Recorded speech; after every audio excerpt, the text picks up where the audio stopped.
Hey, Rob, will you send a text message to the city council? Yeah. Telling them to watch the news tonight due to natural gas.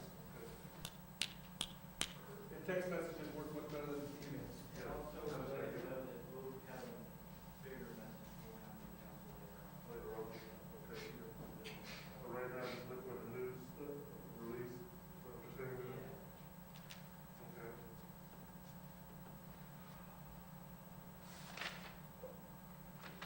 Hey, Rob, if you want to come take a picture of this, attach that and send that out. Okay.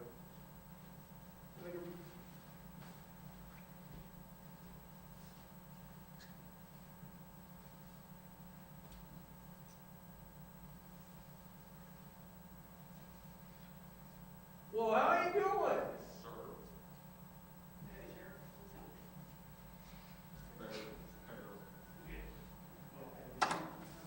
I'm gonna start thinking about doing this. You got something else, Lori?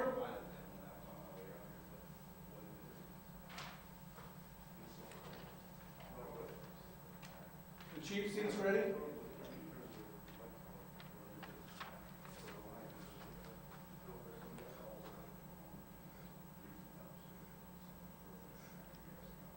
Everybody's white balanced, looking good?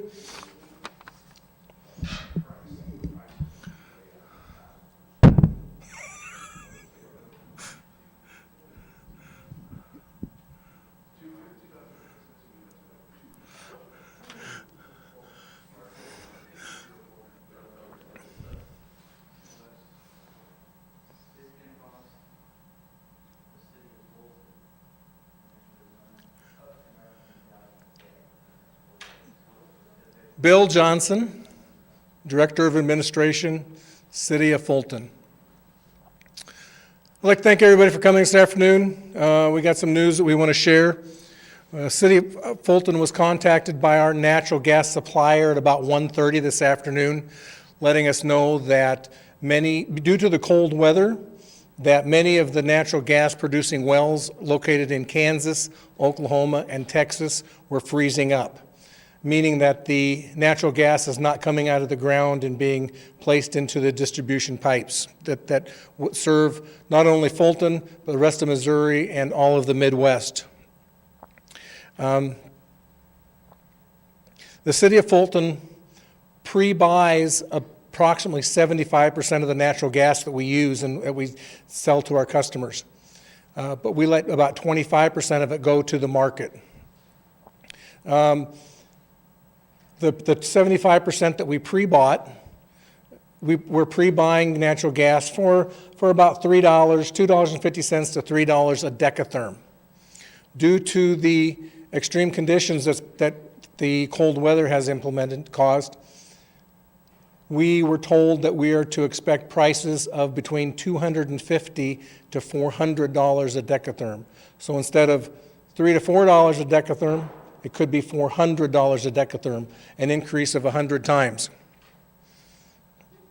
What this means for the city of Fulton on that, and this is just on the 25% that we let go to the market, it means that it could be an extra $700,000 to $900,000 a day for each of the next 4 days. The situation we're in is in effect at least through next Tuesday. It'll take effect tomorrow, and it'll be in effect for Saturday, Sunday, Monday, and Tuesday. We do not know what effect everything will have on the prices and the situation come Wednesday. Even though it's going to be an extra possibly $900,000 a day or $3.6 million over the course of the 4 days, the city of Fulton has adequate reserves that we will not be forced to pass any of this on to the customer at this time. If the extreme condition extends beyond next Wednesday and into next week, the city council will have to evaluate the cash flow situation that we are experiencing and may need to make some adjustments and may need to pass some of this on to the customer. We are asking customers to conserve natural gas at all possible, turn the thermostats down a little bit. This is real. We have contacted the local colleges and asked them to turn down thermostats. The public school system, it's a weekend. Thankfully, they were able to cut back. We contacted some of our local industries and asked them to cut back on some of their production and their temperatures and natural gas usage. When you're paying 100 times what you normally pay for natural gas, every little bit helps. But like I said, at this time, we do not predict that this is going to have any effect on the bills. The City of Fulton made several phone calls earlier this afternoon. We contacted SEMA, we contacted Congressman Luchtemeyer's office, we made an attempt to contact the governor's office, but we learned that today's a state holiday, so we were unsuccessful in that.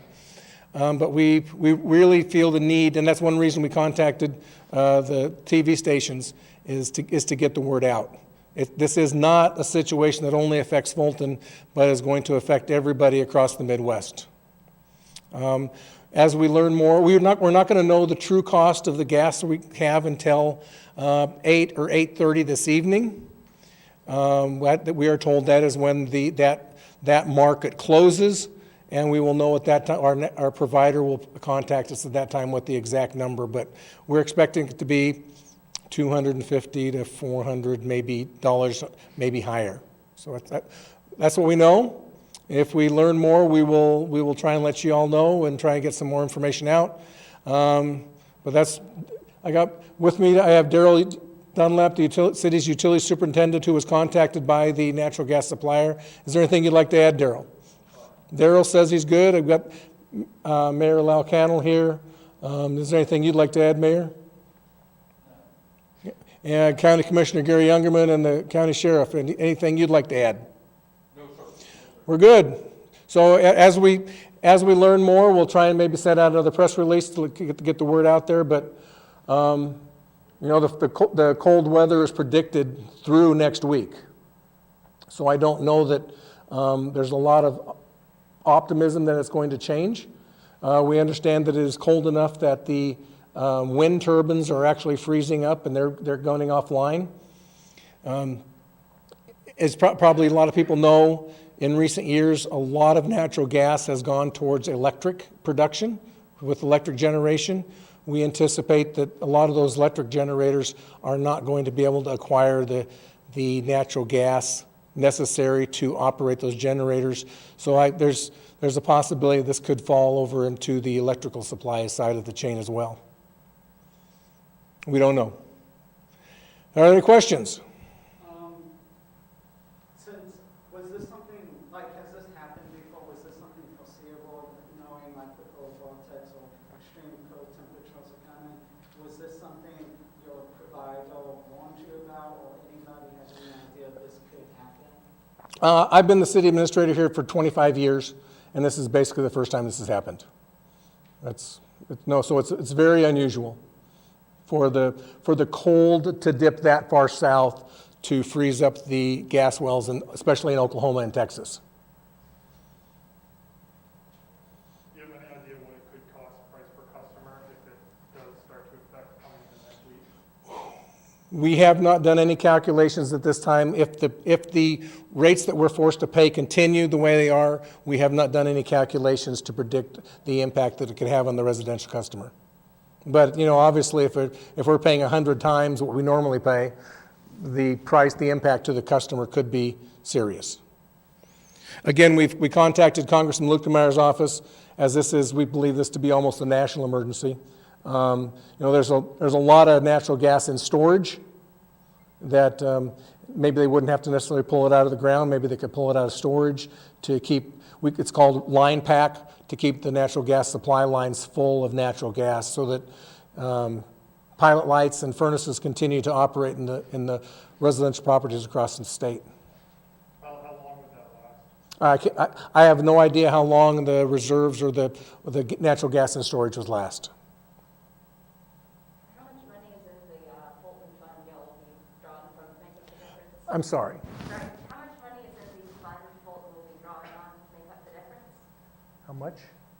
Right now, in the natural gas fund, we have about $5 million in reserves.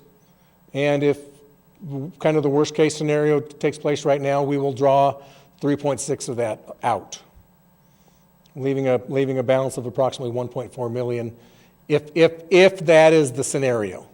But we do not know that is the exact scenario yet.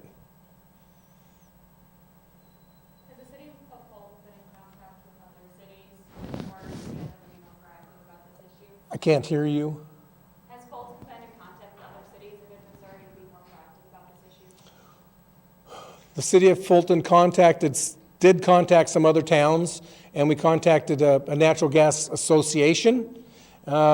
And basically, the state's natural gas association really hadn't heard of the severity that this was taking place. So I think the Fulton's natural gas supplier, which is the Interstate Municipal Gas Association out of near Springfield, near Springfield, Illinois, they're the ones that contacted us, and they're the ones that really kind of brought it to everyone's attention.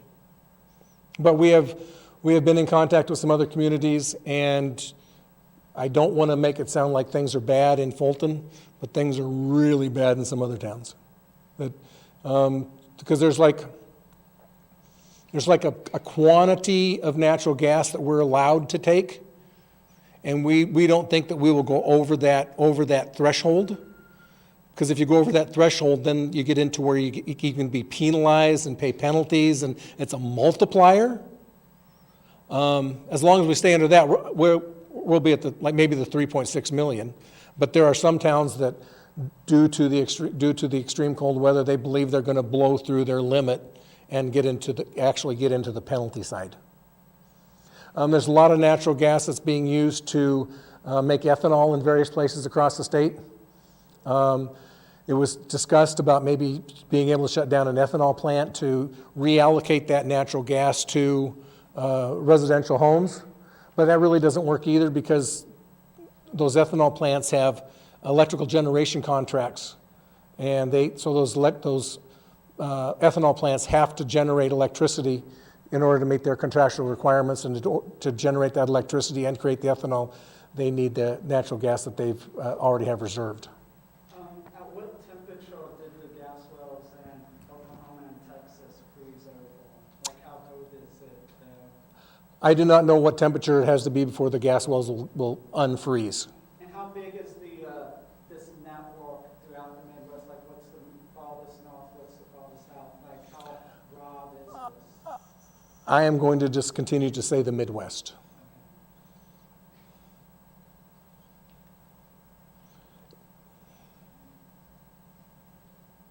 Is there also a temperature you want the people of Fulton you recommend that this is the lowest or where you should set your thermostat? We are not going to make a recommendation as to what temperature to set your thermostat to. I just want to remind everybody that if they can roll their thermostat back a little bit, it's going to have an impact on the overall community. And the more we can conserve safely and effectively, with it being cold out there, I don't want people turning the thermostats down to where it causes them either health issues or it causes their home to freeze up. But if they can cool it down just a little bit, if everybody does that, it will have an impact on the overall big picture. Were any of the other cities you spoke with within Calhoun County? No. We contacted a couple other cities, well, kind of contacted. We are aware of some other towns in the state that are also natural gas suppliers. They only have their own distribution system. Like in Columbia, I believe Ameren is the natural gas supplier across the community. So, this is a situation that would be affecting Ameren in Columbia and Jeff City as well. And just because they're Ameren and Jeff City, I don't think they're going to have much of a different situation than us.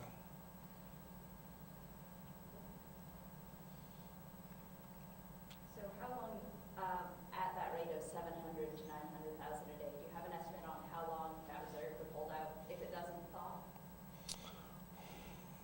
A week, and then we'll get into having to evaluate some of the other city money that we have in reserve and where we want to draw to keep everything going. Our gas supplier, the IMGA that I mentioned, is actually concerned with some of the towns that they supply natural gas to being able to pay their bills. Anytime you get a bill 100 times bigger than you think it was going to be, it's difficult, if not impossible, to plan for that. Will there be like, has your provider mentioned anything about possible forgiveness? If this goes on too long and Fulton can't make its bill?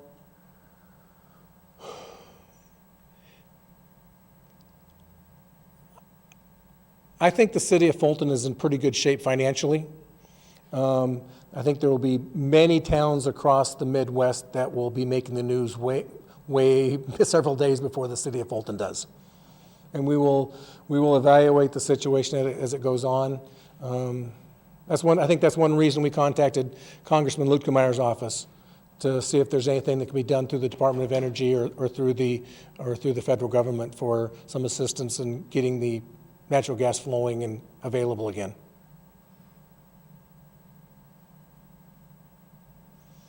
Daryl, you're welcome to come on up and help out a little bit. So Gary, from the county's side, have you heard anything from any of the folks who supply the rest of the county outside Fulton? You know, ironically, the cities are using most of the natural gas. Most of your county residents are either heating and whatnot with electric or LP, propane. So, which, as this moves forward, as Bill stated earlier, there could be some impacts to propane and everything else, because if this continues to do this, there's going to be some places that probably potentially could have an option that are going to start trying to switch, which means it's all about supply and demand. So I see impacts, and Bill brought up electric a while ago, where a lot of the electric that's generated now is coming off of propane generators, or not propane, but natural gas generators, which means electric prices could be affected as well. So, well, yet to be determined, though. That's not a fear thing, but it's something that everybody needs to be aware of, and that's why the city, I think, did a good job of contacting, our representation at the federal level to make sure this doesn't get out of hand and we can keep this under control.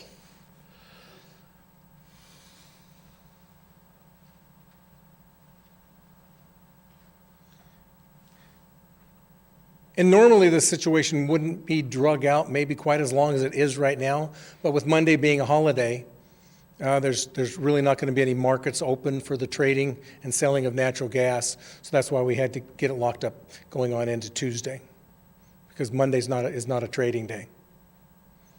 So it's the calendar's kind of fighting us too. Kind of a perfect storm.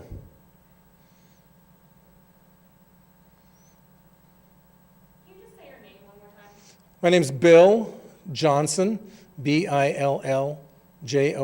And your title? I'm the Director of Administration. Thank